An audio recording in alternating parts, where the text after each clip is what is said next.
Good day, investors. Today we are going to look at Tourmaline Oil Corp, which is a Canadian, mainly natural gas company. We're going to approach the company from the perspective of meaning. Basically, you understand the business clearly, simple business model, long-term demand and understandability. You believe in the company and the industry's future. Second, the moat, durable competitive advantage, hard for competitors to replicate and protects profits long-term. Management, competent, honest leaders, smart capital allocation, and a track record of good decisions. And of course, you want a margin of safety to buy below true intrinsic value, which protects the downside, basically a cushion for assumptions. Looking at the company, Tourmaline delivered a strong growth in Q3 25 with the total production year over year up 14% and the natural gas volumes rising 15%. This mix remains heavily gas weighted at 77% of the mix, keeping the company firmly positioned as a pure gas play with growing liquids to enhance margins. The chart below puts that scale into context. Tourmaline is not only the largest natural gas producer in Canada, but also one of the top 5 across North America. That scale isn't just size for its own sake. It translates directly into lower per unit costs, stronger transportation and marketing leverage, and greater competitiveness in a volatile pricing environment. Of course, we will see numbers, how that actually looks like, and not just a story they like to present in their corporate presentations. So if you look at the company stock, you can see it had a quite volatile time. So of course, as an oil and gas company, it tracks with natural gas and oil prices. The number is here in Canadian dollars, 25 billion market cap, 16 PE, and a 3% dividend yield. As a large Canadian natural gas and liquids producer operating mainly in Western Canada, it's focused on low-cost, high-volume production of natural gas, mainly as we saw, natural liquids, which are NGLs, and some crude oil. It makes money by producing gas and liquids from its field. Hence, you will see these ups and downs depending where the oil and gas prices are. You can see here that before the shale revolution peaked and oil prices were really high and gas prices were higher, you can see it peaked and then you had a huge downtrend, right? So it's 2020 COVID lockdown is the bottom, and then you have the Russia-Ukraine conflict and just energy in 2021 peaking back up as the world reopened. They are selling into domestic markets, heating, power and industry, export North American markets, often via hubs and marketing arrangements. So economically, it's a play on natural gas mainly. And this slide highlights what underpins Tourmaline's long-term advantage: large reserves, low development costs, and direct access to premium markets. On the left, you see Tourmaline's holding the largest 2P, so 2P means proved and probable, 2P gas reserves among Canadian peers. You can see the Canadian peers are here, and then you have Tourmaline here. And the competitive positioning versus the Permian, Haynesville, and Appalachian producers. Size matters, right here, because scale, resource depth, and infrastructure integration will increasingly determine who wins over the next 20 to 30 years, as the company puts it on their presentation. The map illustrates one of Tourmaline's structural strength: multiple market pathways, right, including LNG terminals, US Midwest hubs, and West Coast export corridors, right? You can export to Asia, you can price for the US, you can potentially in the future send to Europe.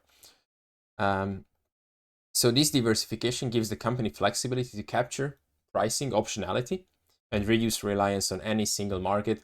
Of course, with natural gas, you can see videos or just any production facility. Sometimes they're just burning the gas because you need infrastructure to export it. It's harder to export and move than oil. Of course, that is the next step for potentially AI that Chevron CEO talked about on Bloomberg a couple of weeks ago, that you could technically build natural gas plants with turbines, natural gas turbines near these production facilities and have off-grid AI data centers. Then you don't rely on the grid capacity, you have your own production near. And below, the chart shows why this matters economically, their diversification. With the corporate gas break-even near 1.5 per MCF Canadian dollar, Tourmaline sits firmly in the low-cost tier, paired with an estimated 75 years of drilling inventory. The business can continue to grow and generate free cash flows without needing major acquisitions or resource loads, although I would say this doesn't really materialize because they've been doing a lot of acquisitions. In short, big reserves, low-cost wells, and access to key markets give Tourmaline a multi-decade runway and strong competitive positioning.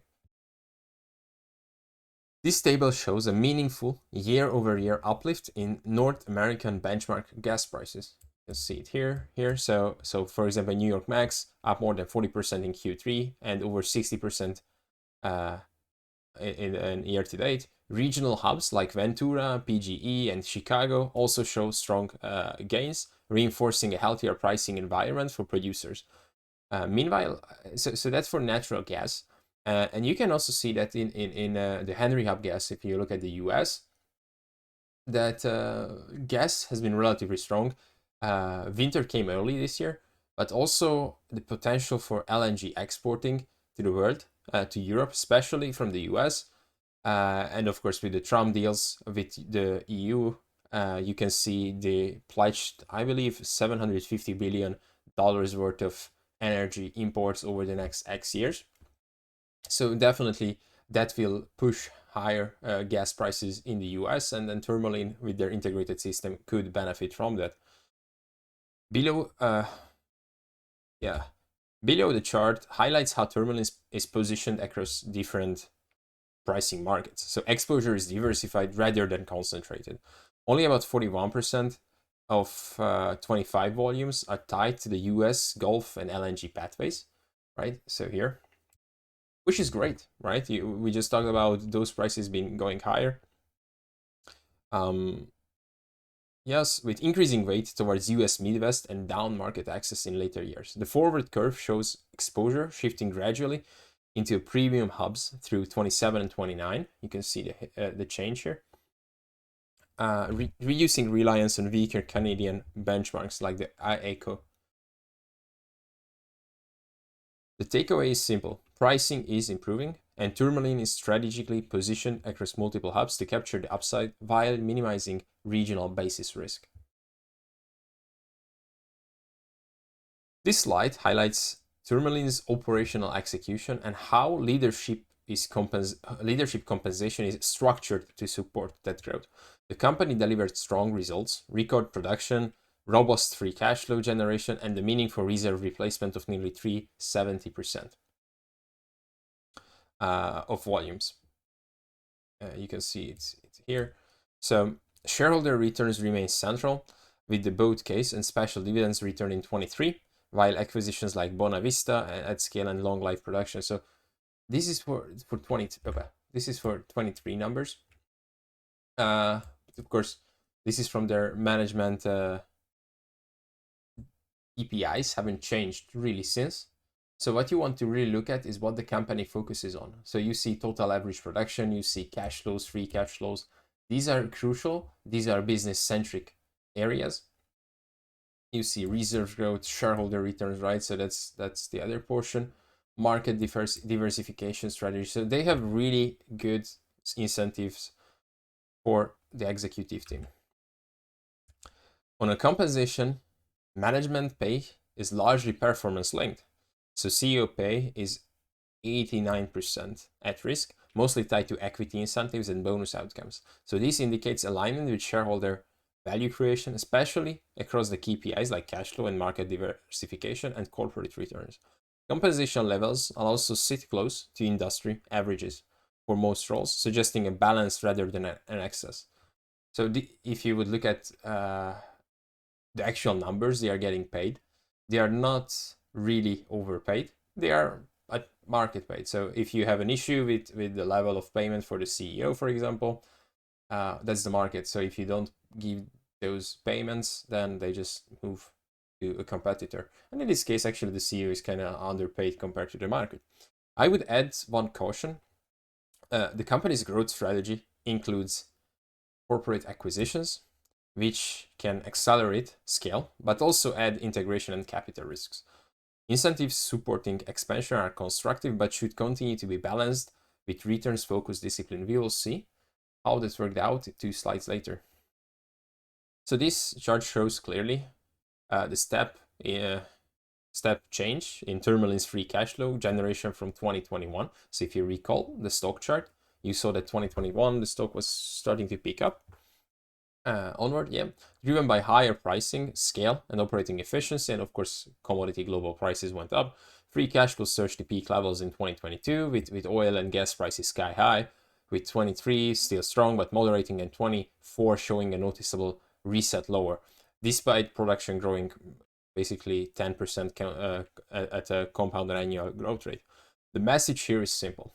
Tourmaline has real payout capacity in high cash flow cycles, but dividends are inherently tied to market conditions like commodity prices, macro conditions. In a softer macro environment, sustainability becomes more sensitive, making capital discipline key going forward. This shows a clear capital structure choice. Tourmaline carries very low debt levels. As you can see here, 10% for Q3, and then also on this chart you see 10% for Q3. Debt to equity actually bottomed. If you look at 2022, 4.5%, and then on the chart you see it here. So close to 4% in 22, and remains modest even as it rises slightly to 10%. This reduces financial risk, but it comes with a trade-off. So growth is funded primarily through equity issuance rather than leverage. So they are not using debt, they are using equity to grow. Shares outstanding has increased from this level to this level. So this is basically a 42% dilution from 2018 to Q3 2025, which of course this increase in shares does dilute ownership. But over the same period, production actually grew 117%, suggesting that dilution has been offset by meaningful value adding expansion. And if you look at the share price, it's relatively strong. Looking at the table above, returns on equity and returns on invested capital only rises to attractive levels during high price windows. So if you look at their return on investment and return on equity in 22 and 23, they are double digits, 22% in 22, 17%, and the return on invested capital, right? But drop back into low single digits in softer periods. This tells us that Tourmaline's ability to generate exceptional returns is highly cyclical and dependent on gas pricing and market access, not solely on internal cost advantages. Overall, strong production growth and the clean balance sheet support that the investment case, but returns remain really commodity sensitive. The moat appears material, but not absolute, maybe not even material, right? Relying heavily on gas price strength and export infrastructure to fully translate into sustainable profitability. These volatile earnings suggest to me that they are not as low-cost producers as they want you to believe. If they would be really low-cost producers, their earnings volatility would be much lower. But that said, going forward, with a structural shift in the gas demand globally and the infrastructure globally, if you can unlock through midstream infrastructure, pipelines, LNG portals, you could lift gas prices, right? Because today you sell a third of the price in the US, what you could sell it for in Europe, for example.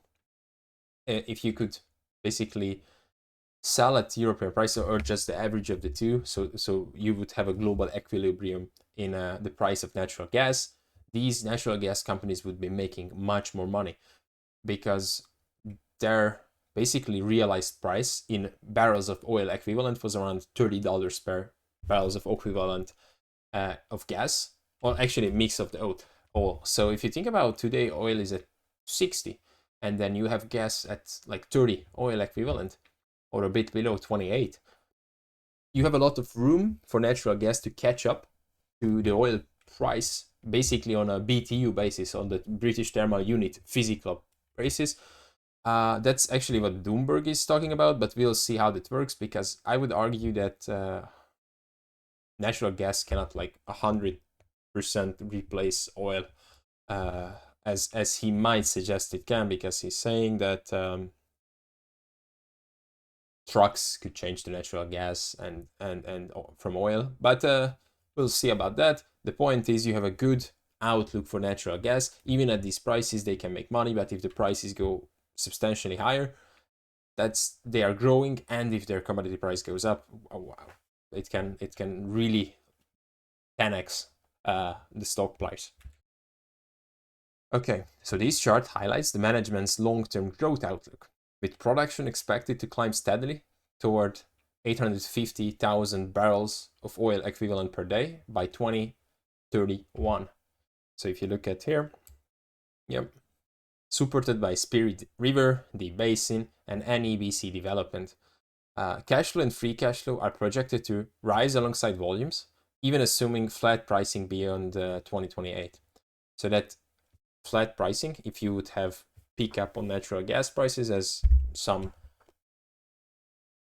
suggest, you have AI, you have LNG, you have more midstream that could pick up your natural gas prices.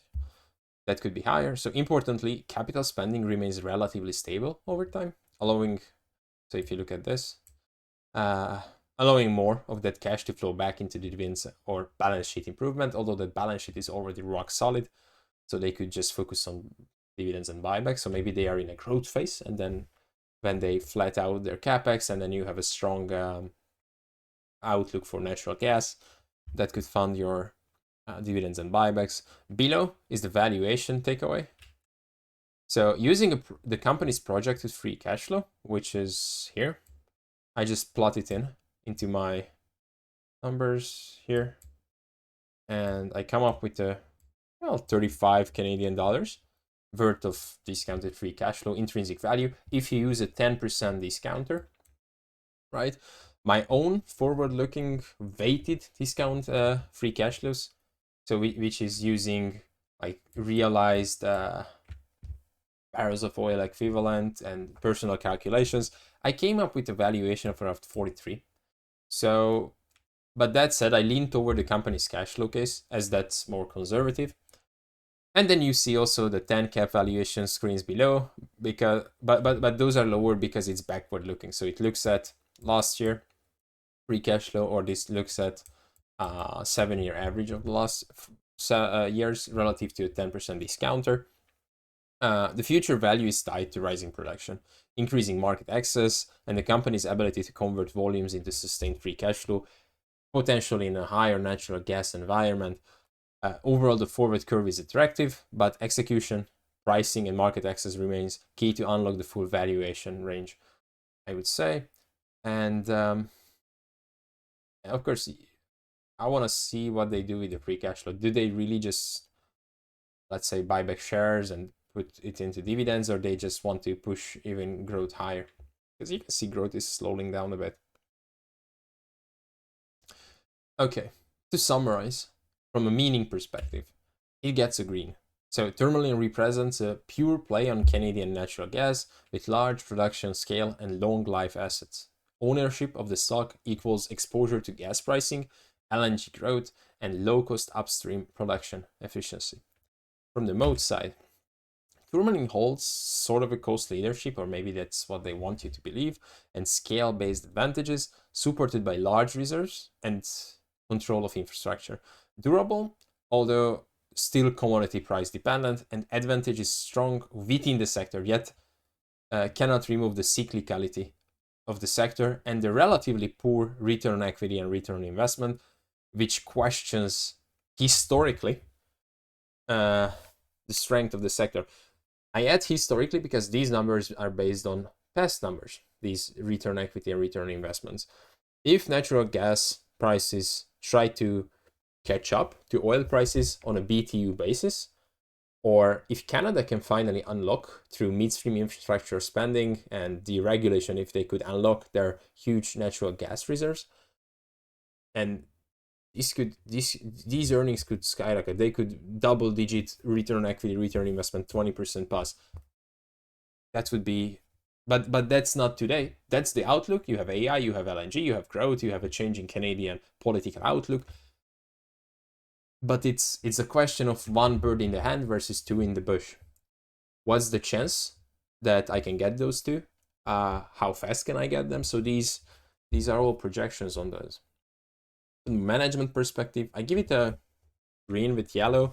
So leadership shows growth execution, efficient operations, and long-term strategic focus. But the industry is really capital intensive, and dividend sustainability rely heavily on market conditions, macro conditions. Huge dilution-driven growth, I'm not necessarily a fan, although as we saw, they diluted 42%, and the same period they have a production growth of 117%. So it's a mix for me. I don't want dilution, but on the other hand, I give up $1 to get more, almost $3. So that makes sense.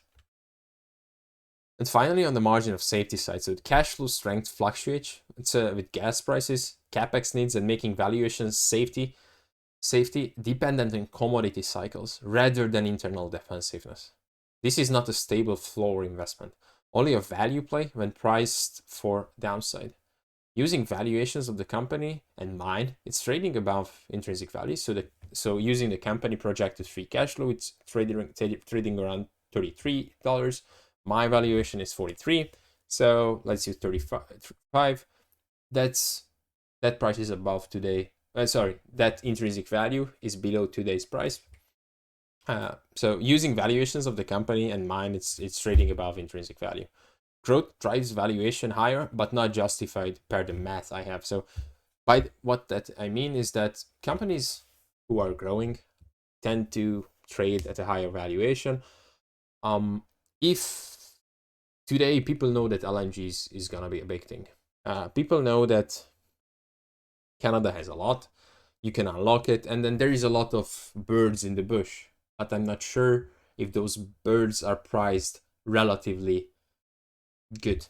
So we'll see. And as a summary, for the summary table, I have all the companies that I've covered so far in this chart.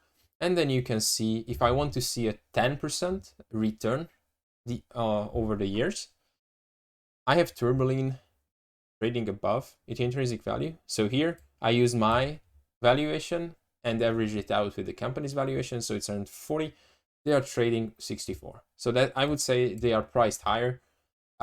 If gas prices go higher, if they get better pricing, better infrastructure, this company gets huge, and then this valuation doesn't mean anything. It could double, triple, and then maybe it can provide way higher returns. It all depends on gas prices. They are focusing on growth. They are focusing on the future, and I'm just too conservative on that way. I'm gonna keep track of this company, and we'll see where it goes. If you enjoyed this video, please like and subscribe, and let me know down in the comments what you think, what I should research going forward. Soon, I'm gonna be done with the Canadian companies, and I'm gonna look for other areas to research. So thank you for your attention, and until next time, take care. Bye.